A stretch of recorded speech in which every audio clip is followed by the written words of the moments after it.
You're tuned in to Get Right Fantasy.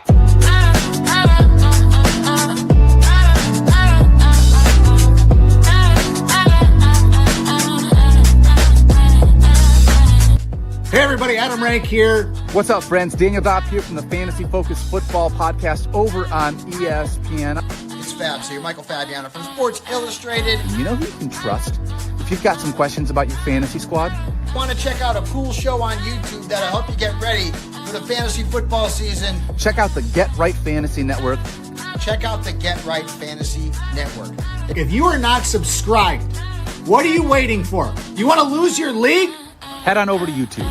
Check out the Get Right Fantasy Network because they're doing everything they can to make you a better fantasy player.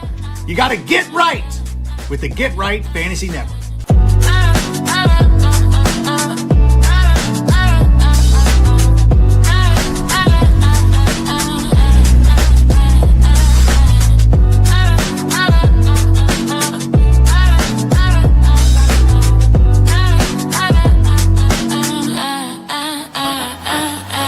You're tuned in to Get Right Fantasy. What up, world? This is FishnFrank here with Get Right Fantasy Network coming at you another Monday night here. Sorry for missing last week. Had to take care of some personal things here, celebrate my girlfriend's birthday here weekend, so we were out of town. I was planning to do the show live where I was at in the casino, but unfortunately I forgot my laptop, not something I usually pack or take with me on weekend getaways, so it is what it is. Just kind of some news and notes here from this last weekend. I mean, what a great lineup for Thursday games there for Thanksgiving. Awesome set of games. Sundays, not so much. And even this Monday night, quite a bit of a dud. The Giants versus the Patriots. The Patriots just whomping over the Giants. I mean, the guy can't even kick a field goal up in there. So that's a little embarrassing here. Give me you guys a heads up. I just want to say, hey, congratulations. If you're still watching this show, that means you're still in the running. That means your lineups are doing well. You're probably heading into the playoffs. You want to see what you need to do to get that next little level, get that next step up. So congrats on that. I think I only had 1 or 2 losses this week. I think 2 losses, unfortunately, in my main leagues. All the other leagues, good wins. But unfortunately, can't win them all, right? Let's get this thing started. Let's get into what we're doing tonight. We're obviously doing the top waiver wire ads, weekly week 13 news and injury recap there. So I kind of go over some of those numbers right now, see who got injured over the weekend, and some overreaction. I came up with some overreaction notes here. Just want to kind of get your guys' feedback on these things, see what you guys are thinking about that. Obviously, we're going over the week 14 top waiver wire ads, 65% or less. Always doing the live Q&A. So if you guys have any questions, let me know. Hit me up in the comments here. We'll go over what you guys want to talk about. Let's get some things started. First of all, kind of want to, kind of show what we have going on here during the week. Our weekly lineup is Mondays here, waiver wire overreaction. Tuesdays, we got the fill with the extra point. Wednesdays, I was doing roster management, but kind of stopped doing the show. Didn't have somebody to kind of go along with me. It's really difficult to do buy-sell trades unless you have some like banter going back and forth with somebody. So if anybody wants to join the show, feel like being an analyst, want to get your input out there, let us know. We're always looking for new people. Friday show, we got the Friday sit start QA show. And then Sundays, we got the active inactive with Mike holding it down there, classic Mike. Come check us out that's our weekly lineup here. Always got something going out for you guys. The links in the description here for the Get Right Network affiliate and direct channels, as well as our Discord channel. That's very important. That's where we have a lot of talks. If you want to have some in-depth conversation with guys, get your questions out there in the Discord channel. Super easy to join, obviously.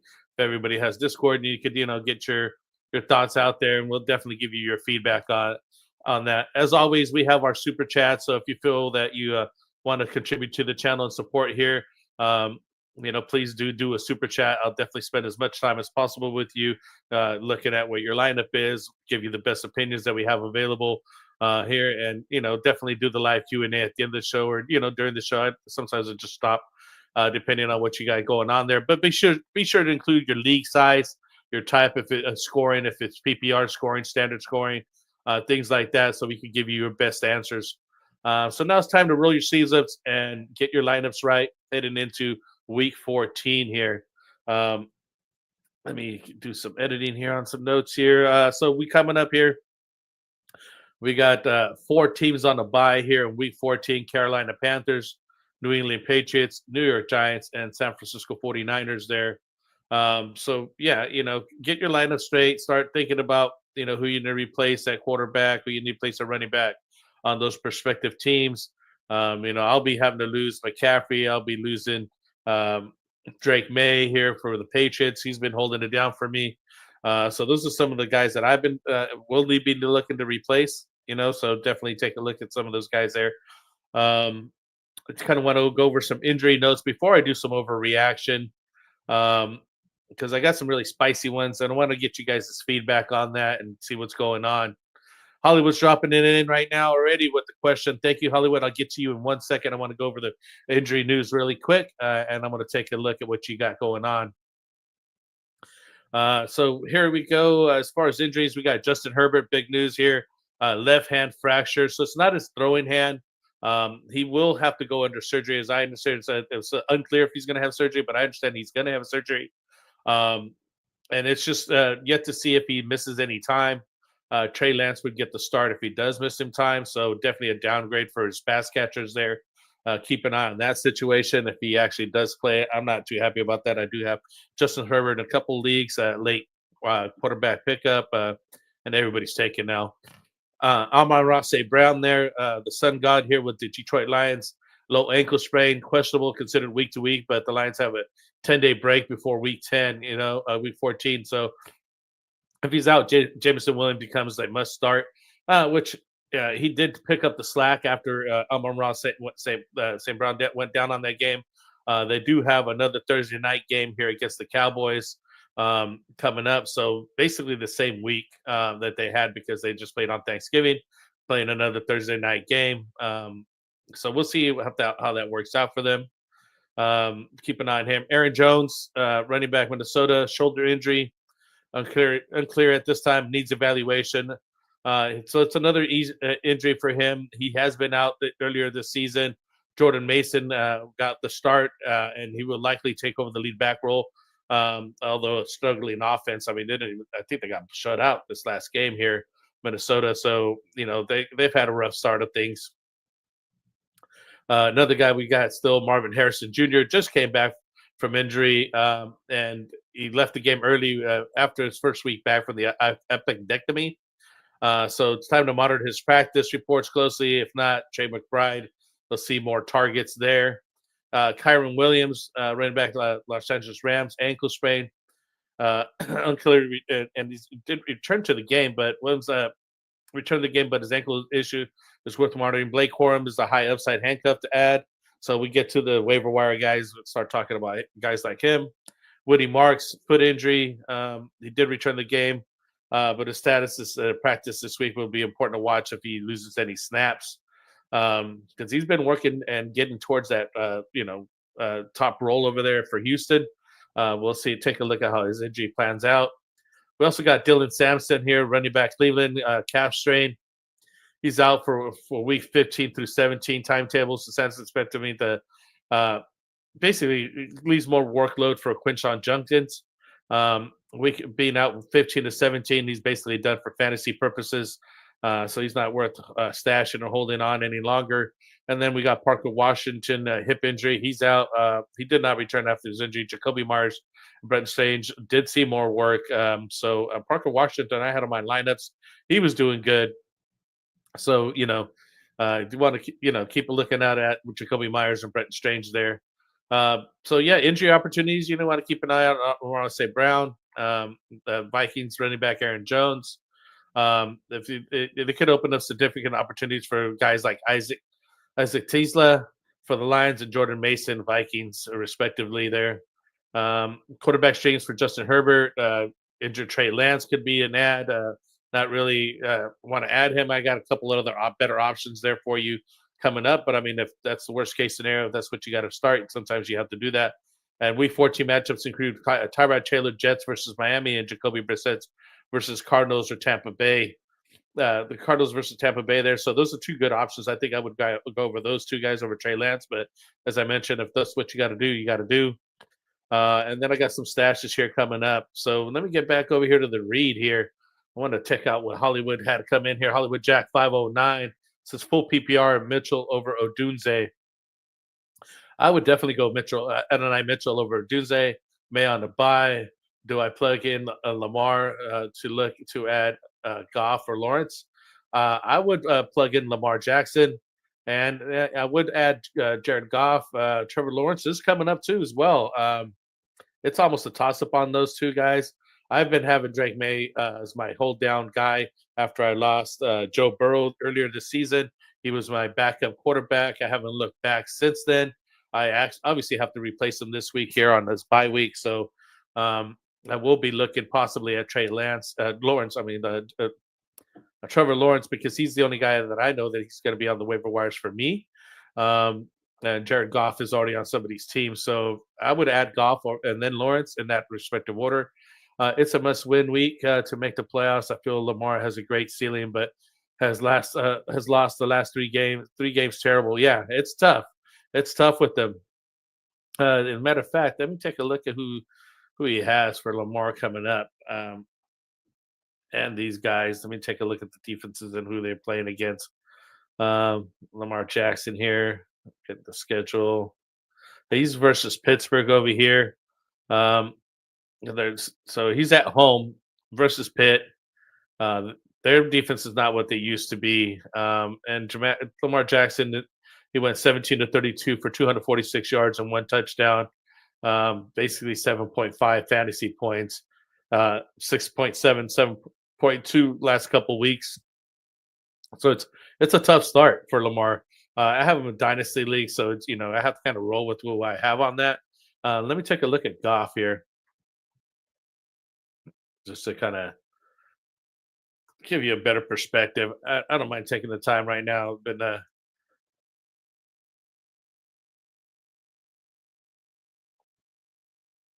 give me 1 sec here. Here's Jared Goff. Just want to take some time to look at some of the guys here. He just last played Green Bay, 20 for 26 for 256 yards, 2 touchdowns, 20 points. In the last 3 games, it's 13, 18, and 20 points. He's looking to play against Dallas here in the next game.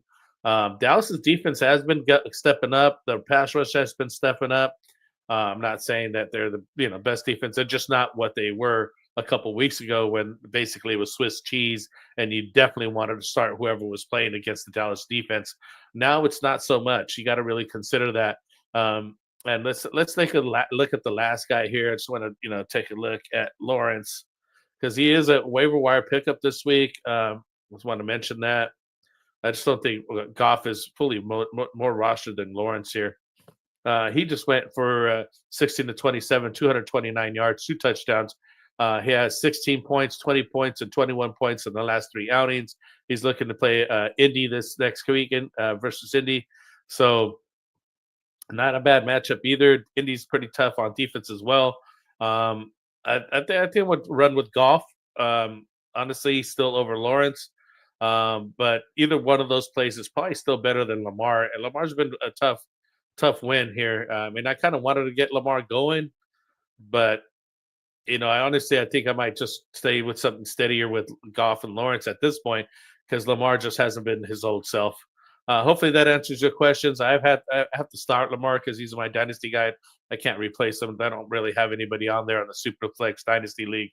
There's no wide receivers or quarterbacks available. So you got to start with what you have. Hopefully I answered your question to help you out there. Let's get some overreactions going here, man. Hopefully you guys can help me out with this. Is it time to drop Isaiah Pacheco? After low touch performance, 5 touches for 33 yards, he's coming back. I mean, the Chiefs backfield belongs entirely to Kareem Hunt. I traded him away a while back as soon as he got injured. I didn't feel that he was getting enough touches. He wasn't really doing enough over there in KC. Hunt's clearly the lead back right now. But I think you kind of hold on to him. I don't want to say it's time to let him go, but I'm not starting him with confidence. I definitely keep him on the bench, or stash him, kind of handcuff. If Kareem Hunt goes down, it's Pacheco's job all over again. He maybe just needs more touches. What do you guys think? What do you guys think of drop Isaiah Pacheco? Hold on to him. Um, yeah, you did. Thank you. No, I appreciate it, man. I got to walk through there, talk to them about that. But I hopefully it helped, man. I really want you to get the win in there. We've helped a couple guys get along there and get into the playoffs and get their fantasy win. So hopefully you be another guy here. So we're looking at overreaction number 2 here. Let me know what you guys think about dropping Isaiah Pacheco. Overreaction number 2, we got the Bears offense suddenly elite. They've been putting up some decent numbers over there. Caleb Williams finally returned the offense around overnight, making his pass catchers high-end fantasy starters. But reality check, the Bears' recent success due to combination of clutch performances and optimistic defense and a favorable schedule, while rookie tight end Colston Lebanon is becoming a key target. He has up and down games on there. The offense is improving. It's not a sudden top 5 unit. The wide receiver remain volatile fantasy options outside of the primary target. So it's hit or miss over there. Rome Odunze being one of them. It's hard to know who to start over there at Chicago, but they're definitely on the rise. So good for them. Hopefully they get into the playoffs here and make a good run at it. I don't think they'll get the win, but hey, stranger things have happened. Overreaction number 3: Bucky Irvin is a locked RB1 for the league winner. I mean, he just came back from his injury. He saw 19 of touches for 81 yards and a touchdown. They were still mixing in Donovan White over there, and I forget the other running back. They were running around, kind of giving them some spell. But Bucky Irvin is definitely back. I'm very happy to see that. I think it's very encouraging to see that he immediately went to reestablish himself in the backfield with over Rashad White and Sean Tucker. That's the other guy that I was going to think of his name right now.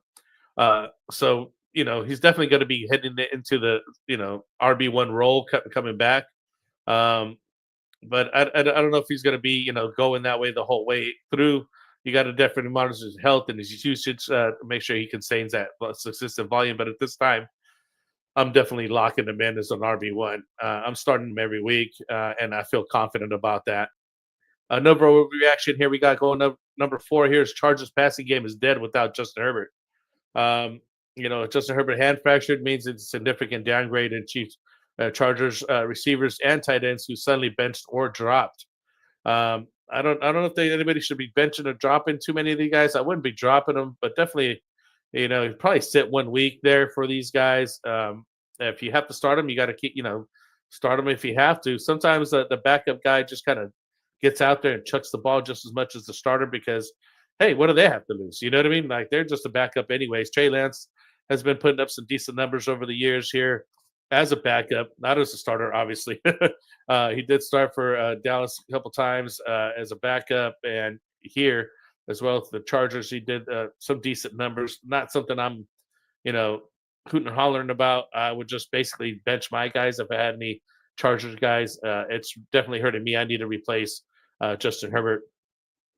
So overreaction number 5 here. Josh Allen's owners should panic after a quiet passing day. So, there's never an overtime to, overreact to Josh Allen, low passing yardage. It happens sometimes. Sometimes he wins on his feet and it gets his, runs in. But in reality, Bills have played really, really run-heavy ball with Cook handling over 35 touches. But Allen still remains the best fantasy quarterback due to his rushing floor. He had a rushing touchdown in general talent. So I wouldn't be, benching him or, doing anything crazy with Josh Allen. It just sucks that sometimes they do have bad games, a bad game strip. And if it's working for them and they're getting the win in, they're not worried about fantasy. So, got to keep that in mind. So this is some of the overreactions we had for the weekend. Just kind of want to give you guys some ideas about those things, something to think about. What are your guys' thoughts on these? Let me know on that. And real quick, I just got to pay some bills. I want to kind of bring up our sponsor here, Underdog Fantasy. Currently promos play 5, get 100 for new customers. Use the code promo code GetRight. Unfortunately, it doesn't show it on this promo here. If you are in these states, you do have access to Underdog Fantasy, so check them out. This is a great place to play the pickup contest. You simply pick higher or lower on player stats and like total yards and total touchdowns. You stack them together, and they give you bonus points times multipliers to get that in there. So check them out. Go to underdogfantasy.com or download the app and type in our promo code GetRight. We do all our best ball drafts in there during the off season, coming into the regular season. So definitely check them out for that. It's a really good way to get your understand the player values and ADP for your regular only drafts. So check them out. Use promo code GetRight. On that note, just want to kind of go over, pay some bills real quick, as I mentioned. Let's get into some of these waiver wire guys here. I think that's what everybody's here for. So definitely check out the top waiver wire ads for the week here, coming in at number 6. Every quarterbacks here. I'm sorry, not number 6 here. It's already getting into my other speech. I start doing the shorts right after this. So coming in here, we got Jacoby Brissett, Arizona quarterback here. He's been over there holding down the fort here in Arizona. He's about 50 to 63% rostered, depending on what ESPN, Yahoo, Sleeper, whatever platform that you might be using at this time. Give me one sec, guys.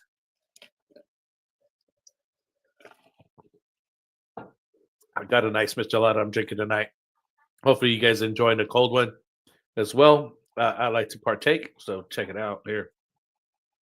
So you got 29 to 40 passes, 301 yards, 2 touchdowns, and had 1 interception. But he's provided a solid force. He's taken over a starter, and the matchups against the Rams in Week 14.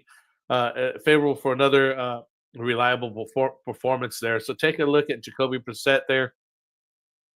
Got a good matchups coming up.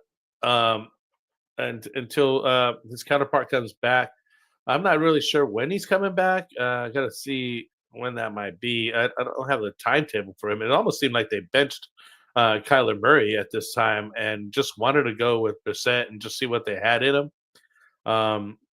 So, I know that Michael Wilson's been, feeding off of him when he's on there. So, and Trey McBride has been doing well.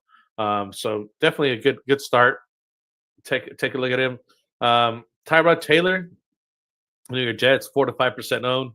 Again, you got some of these guys on buys. 19 to 33 passes for 172 yards and 1 touchdown. He's at Miami next. Had a strong showing in Week 12, Week 13, scoring 21 fantasy points. His mobility adds a rushing floor, making him a decent streaming option against the Dolphins. Not that the Dolphins had the best defense. I mean, they were terrible for a while there. And quite honestly, their offense finally got it back on board. They've been running the ball a lot now. I forgot the numbers that they had for the running back over there, and I can't think of his name. I always get stuck on some of these guys. But yeah, it's a good option here to Tyrod Taylor. Miami just not the best defense at all. You could maybe set him, forget him on that. Another option is Tyler Shoot, New Orleans, 5 to 7% owned, 26 to 38 passing yards, 239 yards, 2 touchdowns, and 1 interception while adding 18 yards on 6 carries. And he did lose a fumble, unfortunately. He's at Tampa Bay next, and he's throwing up some decent numbers. Again, Tampa Bay struggling as well, but maybe they could have a shootout over there with New Orleans because they're Swiss cheese as well as their defense. I've already mentioned Trey Lance here, but I just want to give you his numbers as he came into the game. He went 6 for 10 for 48 yards, 0 touchdowns, 0 interception for the partial game that he had. Definitely a speculative deep league ad. Again, it also depended if Justin Herbert plays or not. If he misses any time, Lance is going to, obviously be the guy that comes in there. And he could have, some rushing upside there. So, check him out. Last but not least, we got Shedeur Sanders there in the Browns, 8 to 6% owned right now. Completed a 16-25 passes for 149 yards and a touchdown. He's versus Tennessee next.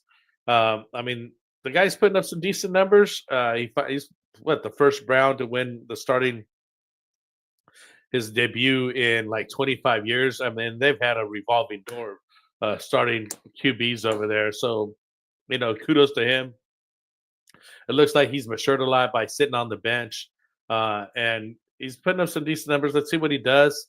It's not greatest thing to be having Shadur, but I mean, if you're in the tight spot, got some guys on a bye week or need somebody, that's who you're going to go for here. So those are the 5 guys there for the quarterbacks. Let me know what you guys think on these guys. It's tough. It's we're heading into the playoffs here. Got one more week or 2 here, depending on where you guys start the playoffs, and that's it. Beyond that, you're locked in here. So we got running backs. This first option here is Kyle Monangai, Chicago, 58 to 56% owned, very high ownership percentage already. I have this guy weeks ago. Rushed 22 times for 130 yards and 1 touchdown. It looks like he's taken over the lead role over there. Not yet, quite honestly, but he's definitely, they're time sharing over there. He's getting a lot of work, and so is DeAndre Swift. So, I would be running both of those guys. It's almost as easy to start either one of the guys and feel comfortable. So, definitely look at Kyle Monangai. Definitely one of the top waiver wire ads of the week. Chris Rodriguez Jr., Washington, 12 to 14, 12 to 24% ownership, depending on your league. 11 rushed for 11 times for 41 yards and a touchdown. He's the primary down and goal line back over there for the Washington Commanders. He's offering valuable volume and touchdown upside and a reliable flex option. So again, as flex as you can get for that guy. Bam Knight over in Arizona, 25 and 37% ownership. Rushed for 11 times for 62 yards, netted 3 receptions for 36 yards and a touchdown. But you might want to have, consider him as Trey Benson might be coming at here pretty soon. I'll get to him in a second, but he could be a handcuff coming up or, lose some touches here coming up. But he does provide consistent production with the solid snap share and involvement in the passing game, scoring 13-plus fantasy points in the last 3 games. So definitely worth a look at. Bam Knight, Arizona. Blake Corum, as I mentioned here earlier, with Kyron Williams getting injured here, if he's a handcuff here, ran for 81 yards and a touchdown on 7 carries. High value handcuff to Kyron Williams. His week 13 performance showed explosiveness potential if Williams were to miss some time. So definitely speculative ad. You got to look to see if Williams is going to miss some time. Wouldn't be a bad handcuff either way. So take a look at him. And last but not least, we got Devin Neal, New Orleans, 42 to 57% owned. He got the starter here after Kamara went down. We've been talking to him about him a couple weeks now. He carried the ball 14 times, 47 yards, and caught all 3 targets for his 22 yards. And Neal was quiet in the first Saints game as the lead back, but dominated the team's backfield. Pretty quiet, handling all but 5 of the running back carries. Continues to be the team's lead back, and he settles into the low end RB2 flex option here. He's got a week 14 against Tampa Bay. So another guy to take a look at here. I just got some notes here again. Mentioning Aaron Jones. The Vikings, if he's down, you got to look at Jordan Mason. If he misses some time, some stash options. If you are ready to, start locking up some playoff positions, you got some running backs on week 5. But you could look at Omarion Hampton coming back from injury, as well as Trey Benson. If those guys are still available on your leagues, definitely go snatch those guys up and stash them on your bench. For the coming playoffs here. At wide receiver, we got Adonai Mitchell. New York Jets, he's less than 2% owned, around 2%. He went week 13, he went 12 targets, 8 receptions, 102 yards, and 1 touchdown. And week 14, 4 for 3 for 31, and week 11, 3 for 2 for 18. So massive breakout game with the lead target share priority at a wide receiver 3 or flex appeal moving forward for him. Adonai Mitchell definitely blew out here. Jaden Higgins, Houston, 35 to 36% owned. Went 5 targets, 5 receptions, 65 yards, no touchdowns. But Higgins offers consistent floor, having posted 6.5 to 13 fantasy points in PPR formats over the last 4 weeks, and a reliable depth piece. So take a look at Jaden Higgins. Another guy, Devon Vele, New Orleans, about 1% owned. The guy's widely available. 8 targets, 8 receptions, 93 yards, and a touchdown. Vele broke out with the high snap rates and usage in week 13. Useful deep league options in PPR formats. and in pass-heavy offense. So they're definitely passing the ball over there in New Orleans.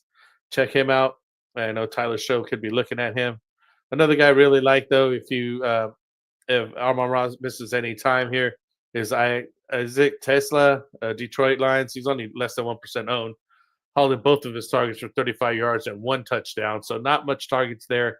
But if Amon-Ra's out, this guy could see a lot of looks. He's been getting some touches over the last few weeks, albeit inconsistent. But if Amon-Ra's down, he definitely should get a chunk of the target share as well as Jameson Williams. But Jameson Williams definitely widely owned, so it's not somebody you're going to be able to go out and get on waiver wires. But Isaac Tesla could be another guy that you could get out there because they will be looking at Jameson Williams, so this guy could run opposite of him. And the last guy we got here is Jalen Cocker, Carolina, 3 to 4% owned, 5 targets, 4 receptions, 74 yards, and a touchdown. He's on a bye in week 14, but Cocker's an excellent stash for teams already playoff bound. Has a great playoff schedule, weeks 15 through 17. So take a look at him if you deep stash and deep guys here. Again, minority injury news about Amon-Ra Brown. Bye weeks, remember the Panthers, Giants, Patriots, and 49ers are on bye week 14. So some of these guys like Jalen Cookers immediately help you off in the playoff spot to secure some things like that. So, take a look at those guys. Oh, shoot. Give me a second here, guys. I got some technical situations here. Did not realize my camera went down.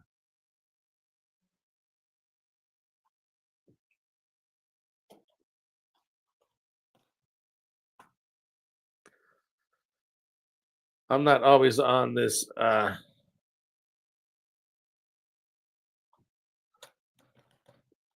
page because I'm looking at my notes and reading my notes. But I think I was fidgeting here. Sorry, guys. Let me see what we got going on.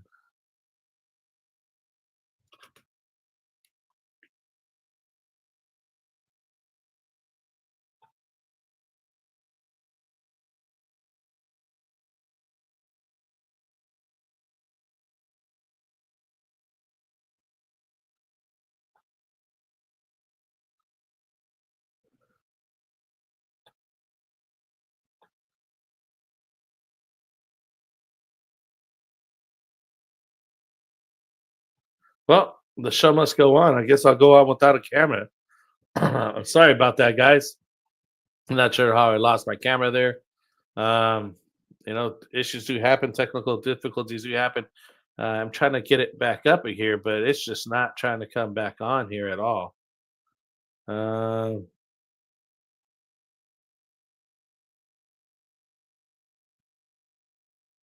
Yeah, I'm sorry, guys. Oh, here we go. We got this camera going again here.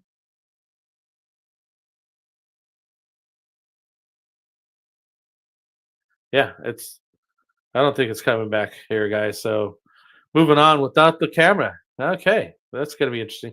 Well, we got just the tight ends left to go. Sorry about this, guys. Just things happen. I'm not sure. I'd have to back out of the stream, but since I'm the only one in the stream, we would kill it. So I can't be doing that. So let's just go over the tight ends here as you guys listen to the show here. Y'all don't need to look at me anyways, all right? So number one here, we got Brenton Strange here, Jacksonville Jaguars, 22 to 32% rostered. He had week 13, 4 targets, 3 receptions, 45 yards, and a touchdown. Strange has double-digit fantasy points in 2 straight games since returning from an injury, and highly favorable week 14 matchup against Colts, who allow the second most fantasy points to tight ends. So if you're looking for a tight end to replace, some of the guys that we mentioned here on the 49ers, I can't think of this guy's name right now. George Kittle, who's probably a lot of guys have on their teams for a tight end. Probably a good option for you to take a look at Brenton Strange. Number 2 here, we got Dalton Schultz. Houston, 46 to 52% owned. It was really good with Dallas. Falls in and out of favor over at Houston sometimes. 8 targets, 7 receptions, 55 yards. Schultz offers a consistent floor, reaching double-digit fantasy points in 6 of his last 8 games. Kind of semi-reliable option. He's just a good streaming option here for tight ends, despite a tough Week 14 matchup versus KC. I mentioned Colston Loveland earlier. Chicago, 36 to 43% owned. Caught 3 of his 6 targets for 28 yards. He's a boomer bust type of tight end. Sometimes he just falls into the end zone. Other times he doesn't, low yardage. But, I mean, if you got to stream somebody, he's a good streaming option for you as well. Darren Waller came back from the injury.